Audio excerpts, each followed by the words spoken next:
Listen, man, hey, top of the top to you. Look, straight up, man. I ain't had time to do no professional recording right now. I'm in motion, you know what I'm saying? But this is just me being honest with you about the topic I'm about to discuss, which is why, a lot of people still listen to quote unquote gangster rap. You know what I'm saying? And they not in the streets, or they no longer in the streets. So myself personally, I don't commit crime. You know what I'm saying? I'm not a criminal. You know what I'm saying? Hey, I work. I got business. Says, I do stuff. I do stuff legally. I'm not robbing people. I'm not out. I'm not a murderer. I don't live that life, right? I'm not going to talk about my past, but I'm going to tell you that I don't live that life. But you want to know why I listen to certain gangster rap, as they call it, gangster rap, rap about violence, rap about aggression, you know what I'm saying? All of that. I'm going to tell you straight. The reason I listen to it is because that, in my opinion, and I'm going to back up what I'm going to say, that is one of the freest voices of black male expression in America. Listen, if you not living under a rock, you understand and you know, and I want my brothers to chime in on this, that black male masculinity itself have been suppressed in America, both socially, politically, economically, every way possible. Black male expression, but particularly black male masculinity have been, it's like getting stomped on. It's been getting stomped on the last 20 years. So me personally, as a man, I'm not going to say I'm the most masculine man, but I'm telling you, like, I know my personality. I know that I'm far from the opposite of what masculine is. And of course I like to have fun and I'm lighthearted and all of that, but I can be very serious at times, and I can be very much so about my word, about my business, very driven, very strong-willed. If I say it, that's what it's going to be. And if I say it, I'm going to stand on the principle in terms of why I said it. That's what I would consider a man to be. Somebody who's going to defend their family, who's going to make sure their family is good at all costs, who don't care about what this world say, who don't care about what people say, who going to do what's right, despite how you feel about it and how people going to look at it. You're a man. You don't give a damn about what they talking about. You got to do what's right for you and yours. You know what I'm saying? It doesn't mean you're breaking the law. It just means you're going to stand on business. So, with all that being said, we living in a world where black male masculinity is stomped on and is stepped on.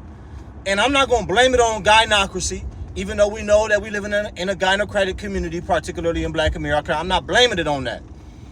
All I'm saying is it's refreshing to me as a man to hear a black man speak in a real way, in a serious way, in a creative way, and in a way that shows that he don't give a damn about what people going to think or feel about what he's saying. This is what it is.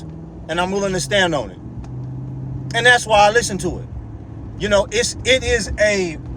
is the response to a system that has oppressed us. Not that I agree, obviously, with a black man, a brother shooting a brother, and all this and that, a brother hurting a brother. I don't agree with that at all. You know what I'm saying? I don't even really agree with violence in most instances. I don't agree with violence. But what I will say, as I said, it's refreshing to hear it.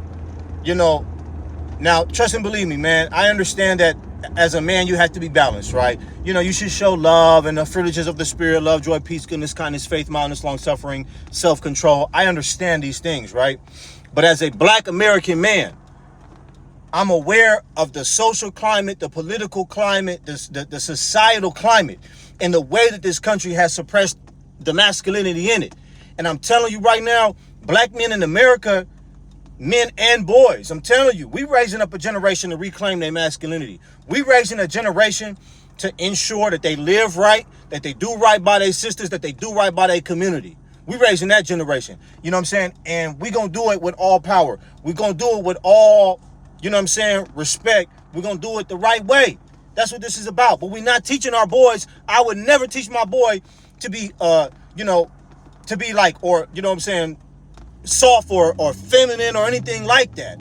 I would never teach my child to move differently because the color of their skin, or to feel a certain way Or, oh, make sure you don't do too much of this because they're coming. Nah, I would never teach my son that. Or, you know what I'm saying? And again, I don't have like progeny male son, but I'm saying males in my family, my household, whatever, my little cousins, etc. I never teach them that. I teach them to hold their heads and be proud about who they is and what they come from. And of course, obey the law. Of course, show mercy. Of course, show love. But be strong in everything that you do. You know what I'm saying? You ain't got to go out here and be soft and be weak. You know what I'm saying? We've seen too much of that already. You know what I'm saying? In our communities. We get a lot of that from, society and the way they try to paint black men. And we can't have it to where black women is trying to teach men how to be masculine, bro. That is not it.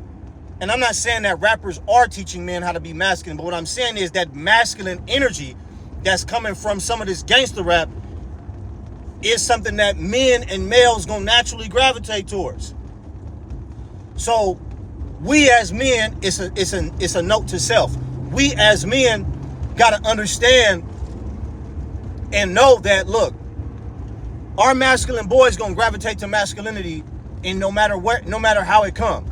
So in the process of them learning how to be masculine black men and carry themselves like men, we gotta also, help them to understand the importance of keeping the law and understanding that this gangster rap, most of this is just entertainment. This is not real life. And if you think it's real life, you're going to deal with the real life consequences, which is going to be death, jail, you know what I'm saying? Or you're going to have a lot of bad things in your conscience as you get older.